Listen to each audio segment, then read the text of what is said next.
G'day guys, welcome back to another episode of The Review, and of course today we are here to review week 2 of the finals. The semi-finals, of course, win and you go through to the prelims, lose and you are out. Now of course we do start with Port Adelaide v Hawthorn in the first semi-final on Friday night, and what a game it was. Now I did predict this in the tips if you guys saw it, but Port Adelaide did win in the end by 3 points. 75 to Port Adelaide, 72 to Hawthorn. It was a great game, but there was one injury concern from this game for Port Adelaide. It was Todd Marshall. He went through a HIA assessment and actually passed it throughout the third term, but he did feel a bit off and was subbed out in three-quarter time, and he has now actually been ruled out. So it's really unfortunate for Todd Marshall and Port Adelaide. It'll be interesting to see if Charlie Dixon comes back against the Sydney Swans. But let's talk about the game itself. Now, Port Adelaide started really strong, especially through their midfield, which really responded from last week's absolute shellacking from the Cats. However, on the scoreboard, it didn't really tick over too much throughout the first term, with Port Adelaide getting the only 2 goals of it. Now, Hawthorn just seemed a little bit off in the first quarter, quite sluggish, and were actually caught holding the ball multiple times throughout the quarter. And in the end, Port Adelaide led by 13 points at quarter time. Now, Port Adelaide again started pretty well in the second term with the first goal of it, but Hawthorn finally kicked their first goal soon after. And they went on to kick 3 straight goals to only be down by 3 points late in the second term. But we did see a goal late from Willie Rioli with about a second to go on the clock, which saw Port Adelaide lead by 9 points at half time. Now, starting the second half, Hawthorn kicked the first 2 goals of it, and it would actually take the lead for the first time since very early on in the game. But Port Adelaide had a lot of the territory throughout the game, but it would still take them a while to regain the lead, and they did get 2 goals in a row to take a pretty nice lead late in the third term. But the Hawks did actually reduce the margin late with a goal to bring it to 5 points at three-quarter time to set up for a great finish to this game. Now, the Hawks would actually draw a level early in the final term with a goal, but Port Adelaide kicked 3 goals in the space of 5 minutes to really break this game open, and it did seem at that point that Port Adelaide were going to go on and win the game. But Hawthorn, after the massive resurgence we saw throughout the season, wasn't done just yet in calling up their season. Hawthorn would kick 3 of the next 4 goals and be within a goal late in this game. And when James Sicily took a great pack mark late in the last quarter, it looked like Hawthorn were about to steal it by hitting the left goal post, and in the end, Port Adelaide were able to hold on for a 3-point win and keep their season alive. Now, great win from Port Adelaide, but it's been pretty overshadowed by Ken Hinkley's antics after the game. And my opinion on it is the fact that I don't think it's a great look for the coach to be doing it at all. And he did say after it that he regretted it.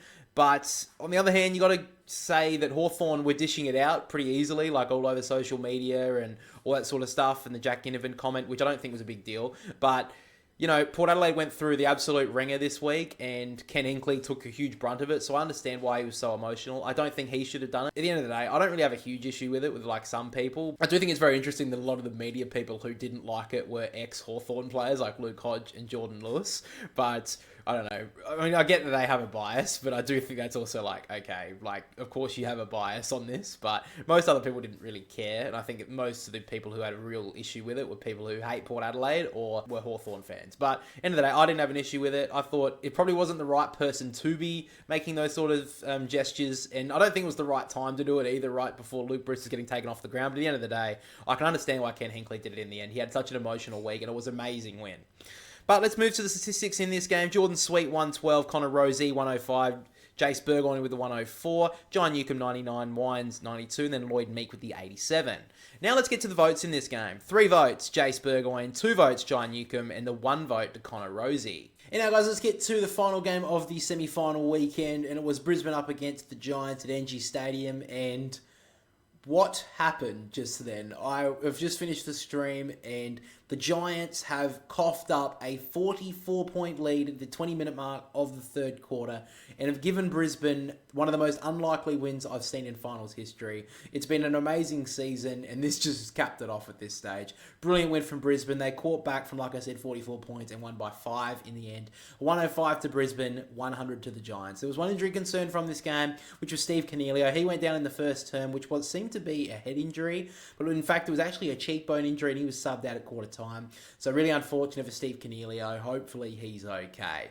But to the game itself, the Giants brought a huge amount of pressure in this first quarter, and they looked up for it for the first term. And in my opinion, Brisbane actually did really well to stay with the Giants throughout the first quarter. The Bedford tag on Lockie Neal and the Peatling tag on Zorko worked an absolute treat to start this game. Now, the Giants kicked 5 of the first 6 goals of the game and had a really nice start to it. But the Lions did finish with the last 2 goals of the first term and reduced the margin to 10 points at quarter time. Now, Brisbane kicked the first goal of the second term were only down by 4 points, but Brisbane wasted a lot of opportunities throughout the second term as they kicked 1-5. And GWS took a lot of their chances. They kicked 3 goals for, but ending with the last 3 goals of the quarter, at halftime they did lead by 21 points. Now to start the third term, the Giants were absolutely insane and looked like they were trying to put this game to bed early. They brought so much pressure and it was absolutely immense, and the Lions simply couldn't handle it. GWS kicked 4 goals in a row to push the margin to 44 points, and everyone had an eye on next week. But the Lions weren't done just yet, as the Lions kicked 5 goals in the space of about 10 minutes to get back to within 13 points. But 2 late Giants goals pushed the margin back out to 25 points. And it just felt at this stage that the Giants have done enough to have put this game to bed, especially after they kicked the first goal of the final term. But again, the Lions would not just lie down, they'd make one more charge. The Lions kicked the last 6 goals of this game, which included Joe Danaher kicking the last 2 goals of it. And some sort of miracle, probably the biggest miracle since the miracle on grass, the Lions are able to snatch this win from the Giants and win by 5 points. So, first of all, kudos to Brisbane. I thought they were dead and buried. I thought they put their season to bed, but they fought back. Real character was shown, but GWS, they would be so disappointed with how this season has ended. They were one of the premiership favourites going into the finals, and even after losing to Sydney, people still thought they would be able to go the long way. But to lose 2 games after having really good leads at 3/4 time, to have lost it, that is such a bad look for the Giants. I have so much praise for the Giants because they've done so much this season, but to have lost it the way they did, it's a pretty big failure, I would have to say. So really unfortunate for GWS. I really thought they were going to be able to win against Brisbane this week. But after the 20-minute mark of the third quarter, that's a really bad end to their season. But looking at the statistics in this game, Kieran Briggs with the 121, Oscar McInerney with the 110, Himmelberg with the 109 along with Will Ashcroft, Tom Green with the 107, and Jesse Hogan with the 102. Now let's get to the votes in this game, and this was pretty tough because of how the result and how this game went. But in the end, I've gone with this. 3 votes, Will Ashcroft, 2 votes, Jesse Hogan, and the 1 vote went to Tom Green.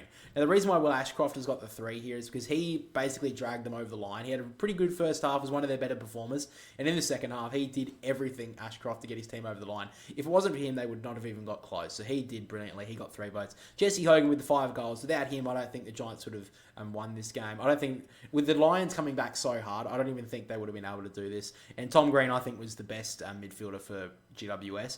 It was a close fight between Himmelberg and maybe Kieran Briggs, but I did go with Tom Green in the end. And Jared Berry was pretty close as well, but I thought that the Lions, they did most of their stuff in the late third quarter. I felt that Tom Green was good throughout the whole night. But with that being said, let's go and take a look at week 3 of the finals. Of course, the preliminary final fixture has been released straight after the game. So on Friday night, September the 20th, at 7:40 Melbourne time, 7:10 for people in Adelaide, the Swans will play Port Adelaide at the SCG. So my team against my brother's team, it's going to be a massive game. We've said to each other, at least one of our teams will be in the grand final this year, but it's going to be a massive game. Sydney have not beaten Port Adelaide since 2016, but they did have a week off, so it's such a big game. I think it's going to be such a good battle. And then Saturday evening at 4:45 in Adelaide, 5:15 in Melbourne. It is the Cats up against Brisbane Lions at the MCG. So what a couple of finals coming up. Of course, we'll be taking a look at that throughout the week with the tips and the podcast. So make sure to stick around to the channel, guys.